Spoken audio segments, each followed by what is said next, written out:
Hey everyone, Howard Gearhauser here. I'm here with my dad, Dr. Richard Gearhauser.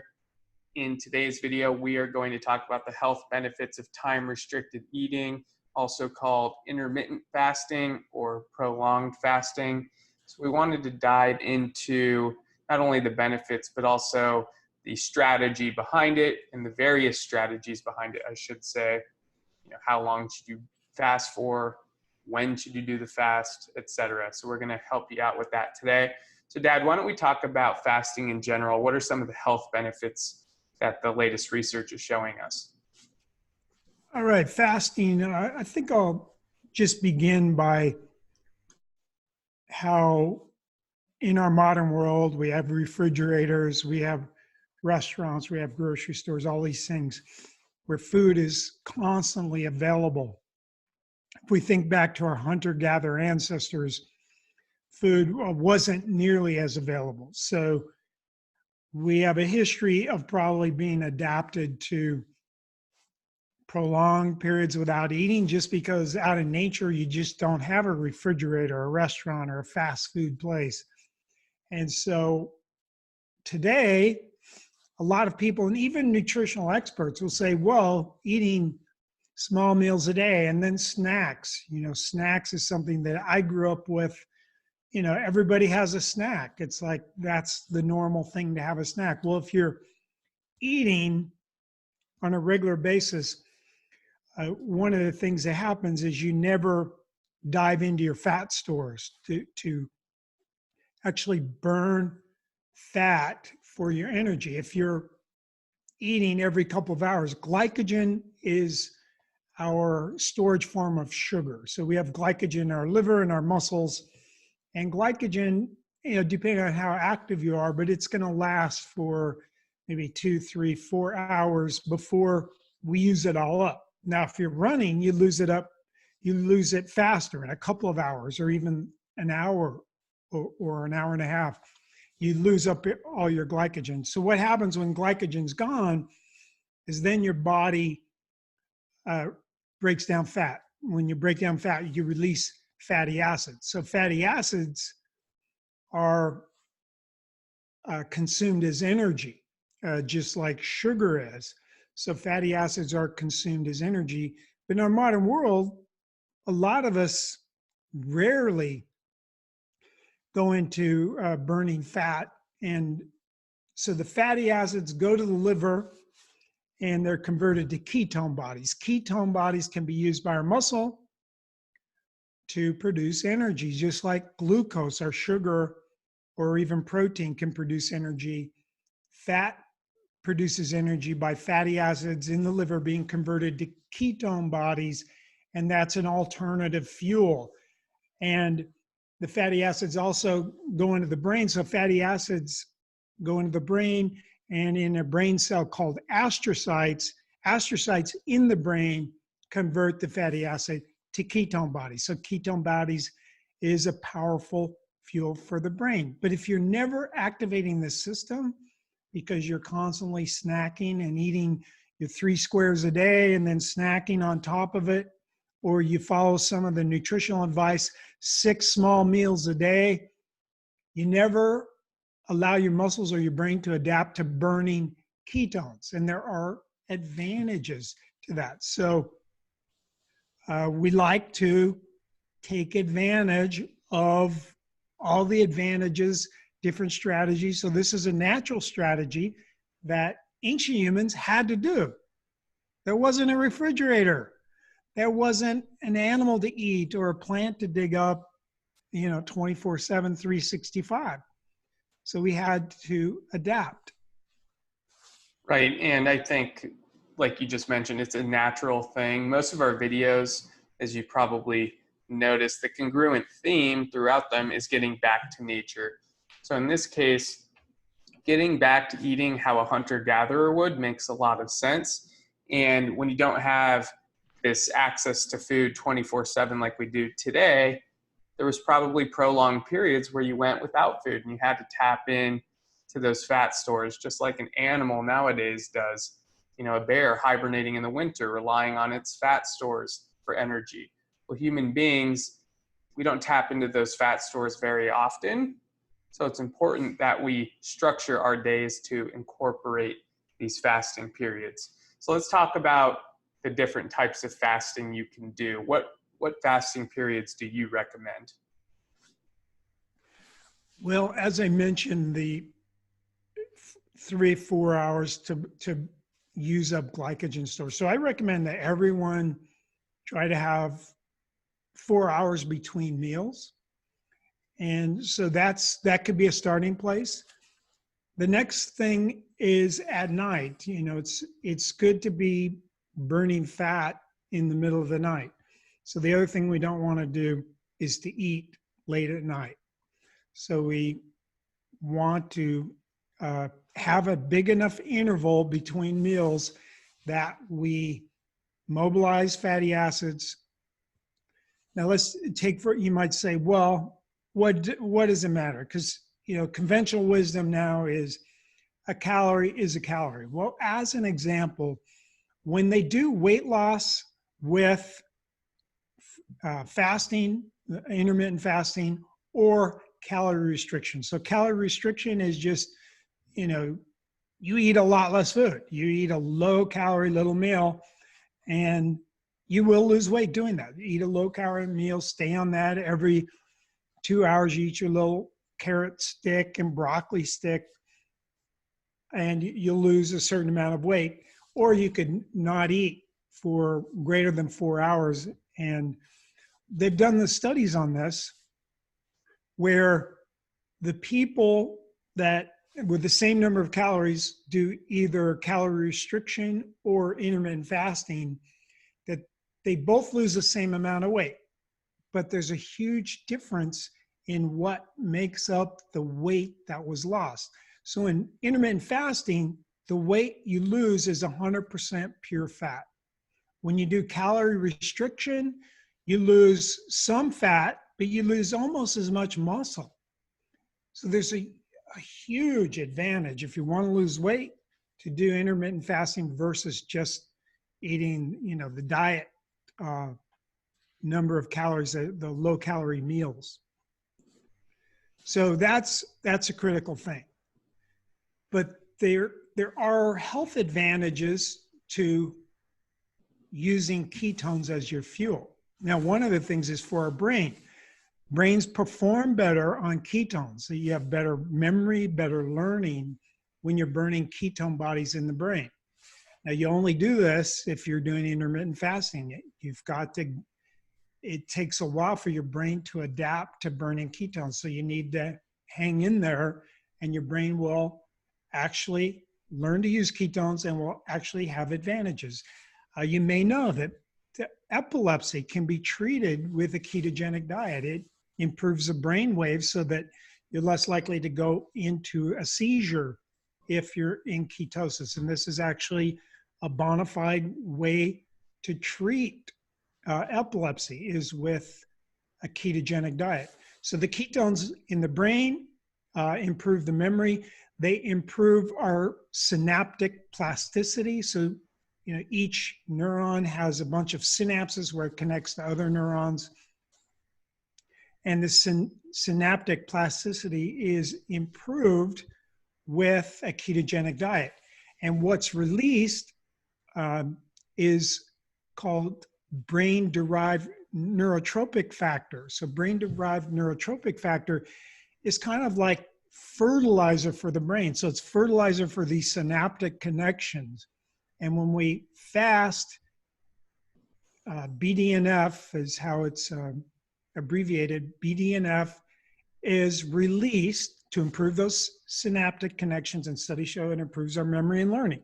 So we can improve our brain, and then our muscles also learn to use ketones and use them very efficiently. Now think out in nature like a wolf. Now a wolf can go a week without eating. And you'd think after a week without eating, the wolf would be fatigued and maybe not thinking so straight because it hasn't had any food. But yet a wolf is even more efficient at chasing down and killing their prey. Their mind is working better and their muscles are working better. So they're even more likely to be successful in their hunt. And it's why wolves can survive and only eat once a week. Right. It makes sense as human beings that, I've done a week-long fast before with no food. By the end of that, your sense of smell and eyesight and everything is greatly enhanced, which makes sense from a survival standpoint. If you became really weakened within your five senses without going without food, everyone would die in a situation where they don't have access to food like we do today. So it's interesting how our bodies are kind of designed to go through these fasting periods, it seems. And if we're not following nature's way, we're going to have more complications. So what's the difference between intermittent fasting and the ketogenic diet? What would you recommend? Well, intermittent fasting, is going without the food. Going without the food stimulates a couple of other things that are good for us. One of them is it stimulates a process in our body called autophagy. So autophagy is where our cells repair. So intermittent fasting, our cells repair. Ketosis doesn't necessarily do that. And then the other advantage of intermittent fasting is we have what's called mitophagy, and that's where your mitochondria repair. So autophagy, cell repair, mitochondria repair is mitophagy. But we also have with intermittent fasting mitochondrial biogenesis. And again, that's not something you get with just a ketogenic diet. So if you restrict your carbs dramatically, even if you're eating a lot of calories, you can go into ketosis. And so a ketogenic diet can be used to treat the seizures and can improve the brain function. The problem is the mitochondrial biogenesis, which is what we want. We've talked before about how important mitochondria are and how they're vulnerable to being damaged because of the way their DNA sits inside. It's just a unprotected circle of DNA, gets damaged easily. And so we want to have mitochondrial biogenesis, which is stimulated by the fasting. So I'm not a fan of prolonged ketogenic diets because of this fact, but fasting intermittently on a prolonged basis, I am a fan of that. I'm a fan of triggering these mechanisms. I'm a fan of every day triggering fat burning. So every day you want to have that interval between meals that's enough to where you've burned off the glycogen. And in my opinion, you should have at least 12 hours every day where you don't eat anything. So that's the minimum duration of fasting that I would have most days is 12 hours, and that's pretty easy to do. You get more benefit though by stretching that out to 16 hours, or sometimes some people even do 22 hours. So those are the intervals that will give you the health benefits. It helps your liver. It gets rid of the extra fat in our liver. Fatty liver as a disease is a huge epidemic today. So here's a way to fix your fatty liver. It fixes your insulin fixes your insulin sensitivity and your leptin sensitivity. So as we eat too many carbs and we're eating too frequently, we lose our leptin sensitivity and our insulin sensitivity, and insulin sensitivity loss eventually leads to type 2 diabetes. So type 2 diabetes, if you look at diabetics and pre-diabetics in this country, it's almost the new normal. It is such a prevalent disorder. And I think part of it is this idea that we need to be eating at all times, day and night. It also decreases inflammation. It decreases the inflammation in our fat. So a fat store in our bodies, especially white fat, is a big source of inflammatory cytokines that go through, and these inflammatory cytokines are part of the disease process in many, many diseases. So here you have a way to prolong your health span with a simple thing to do, just getting back to the natural way to exist on the planet. Now, it might be difficult at first. If you're not burning fat, we've talked before about how mitochondria need to vibrate at 100 hertz in order to burn fat. So if you've been doing things wrong your whole life, it's going to take a while to get back. Now, the other thing that does this naturally, you burn off the glycogen and have to burn fat, is endurance exercise. So that's why I'm a fan of doing long hikes or long bike rides or long canoe rides without eating, no snacks, and you do a long endurance physical activity. This burns off that glycogen faster, so you don't have to have a 12-hour fast. You can get the benefits much quicker with endurance exercise. So I think having endurance exercise is, as part of your program, is good because it keeps those mitochondria having the ability to do the 100 hertz fat burning that they will lose if you're constantly feeding them snacks, especially snacks of carbohydrates. So maybe you want to give intermittent fasting a try. The way I like to do it is the 16-8 strategy, where you go 16 hours of fasting. So remember, you want to pretty much stop eating right when the sun sets is the ideal situation. So don't eat when it's nighttime if you can.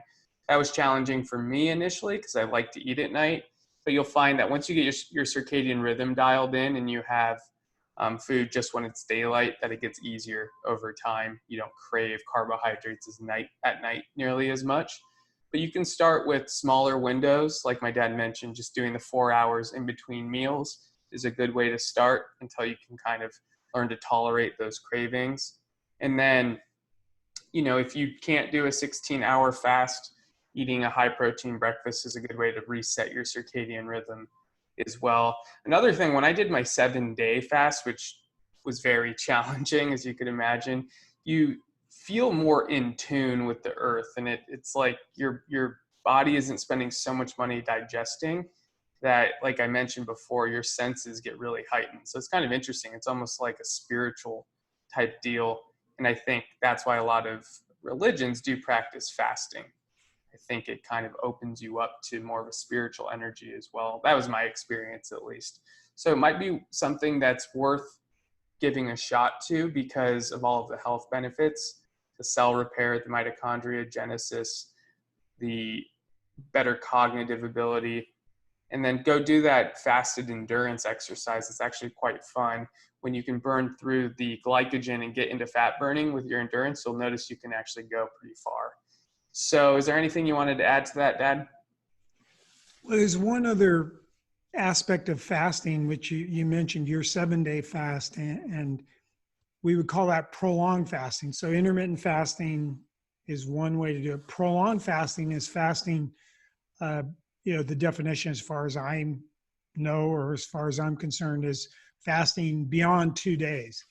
So fasting beyond 2 days, there's been some studies out of the University of Southern California, and it started with mouse studies. So they had mice that were aging, and they would have them do this prolonged fasting, 2 days or more of fasting. Then they also had mice that had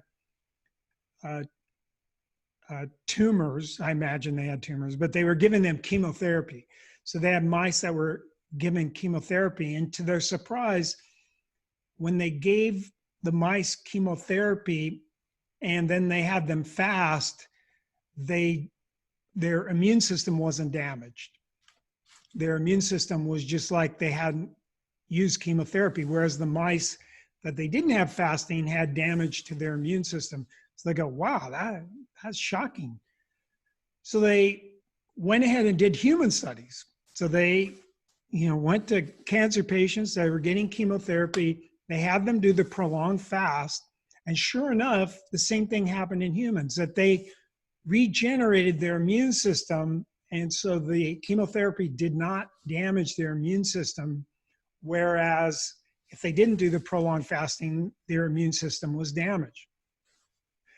And what they found in the old mice, when they had them do a prolonged fast, their immune system was repaired to a young mouse's immune system. Okay, so this is what I do now as a flu vaccine, or a coronavirus vaccine. Now, it hasn't been studied as a immune booster for preventing the flu or preventing coronavirus, but it does make your immune system more vigorous and more youthful to do a 2-day or 3-day or 4-day fast. So it's like, what happens when you're doing the prolonged fast is your body takes out the cells that are aging or damaged. So it consumes them kind of to feed the body because there's no food coming in. So it consumes the damaged cells first, and then it stimulates the stem cells to create the new cells. So it rejuvenates and creates a new immune system. So this is a way that might be way better than a flu shot. I don't know. I'm taking the chance myself. I, knock on wood, haven't had the coronavirus yet, and I haven't had the flu yet. So, maybe this is part of it. And this might be something that, and you get other benefits. As Howard mentioned, there are spiritual benefits to fasting. You become more in tune with your senses, more in tune with the kind of autonomic or not automatic thoughts that are running through your mind. You kind of can take a look at those and go, wow, I'm thinking about some stuff that's not very productive. And so you can work on that. One of the ways you can work on that is through your meditation, is, try to program in what thoughts you want going through that constant chatter, and then tamp down the chatter, get rid of the talk, and be in the present moment, be totally present with whatever it is. And that's easier to do when you're fasting, and it's easier to do when you're out in nature. And of course, when humans were out in nature 24/7, 365, they were in the present moment a lot more than we are now, where we're in our minds.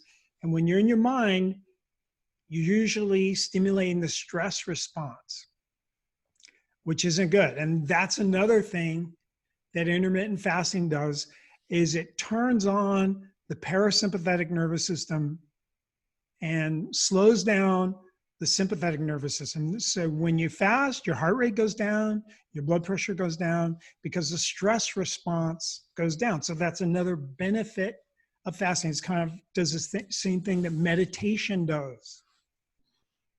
The interesting thing too, when you're fasting, and as my dad mentioned, kind of practice your meditation while fasting, is you start to realize how much of your life is actually revolved around eating and planning your next meal and digesting your food. You start to realize, like, wow, is there any moment where food's not involved? It's amazing. You start to see, like, all my plans are revolved around food. It's like, oh my gosh, I've spent so much energy worried about consuming food. And I think this dogma of eating 6 meals a day and everything literally keeps us in this low energy state, turns our brains off, and then we're just like doing what all the big corporations want. We're not thinking for ourselves when we fall into this routine.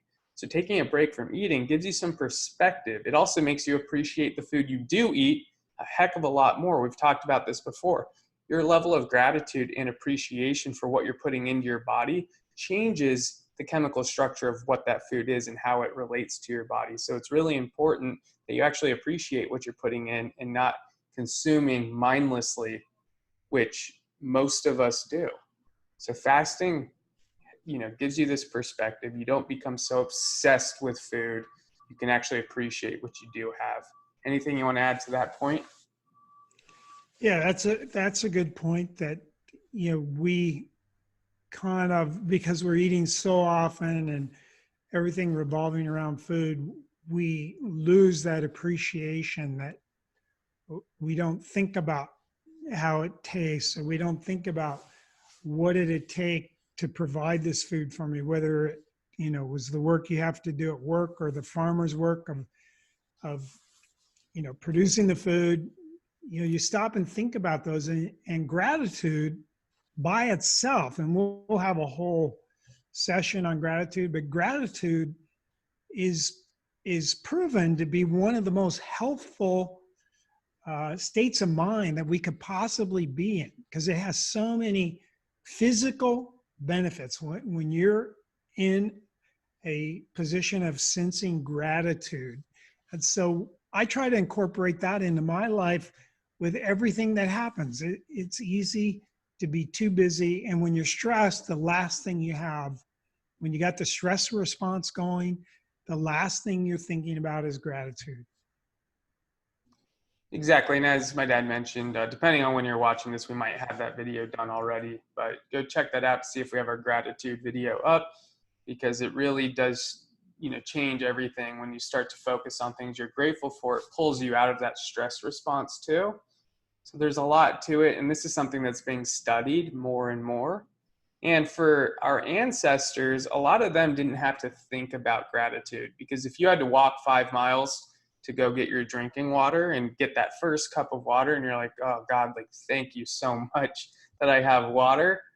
There's your gratitude. There's your appreciation. When you live in this era of abundance and you can just walk to your, sink to get water and everything's just right there, you lose that appreciation.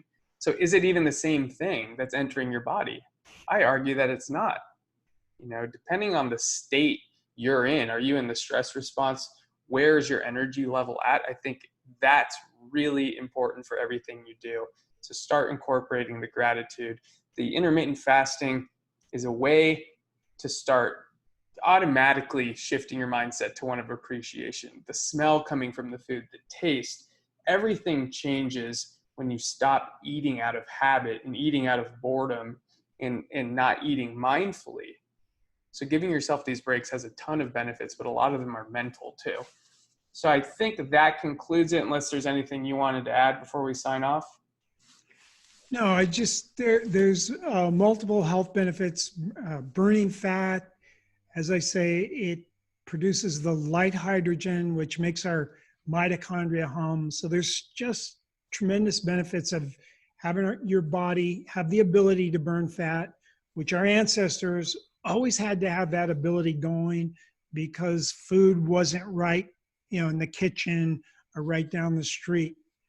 Food was intermittent. So they were always in this. And now we have to kind of break the bonds of modern society to get back into that state, which I think has so many benefits, as we talked about. Great. So if you've tried intermittent fasting, we'd love to hear your experience in the comments below. And I'll put this plug in real quick. For those of you who'd like to work with my dad and our team of experts to help you kind of get your health back on track, we do have some availability within our health coaching program. So if you're interested in that, feel free to check out the link. And as always, if you're not interested, just make sure that you're implementing the free information. We have tons of stuff on our YouTube channel and our Facebook fan page, Quantum Possibility. Make sure you're following us on Instagram as well. You'll see the hashtag actually on this video right here. And we'll see you on the next video. So thanks so much for tuning in.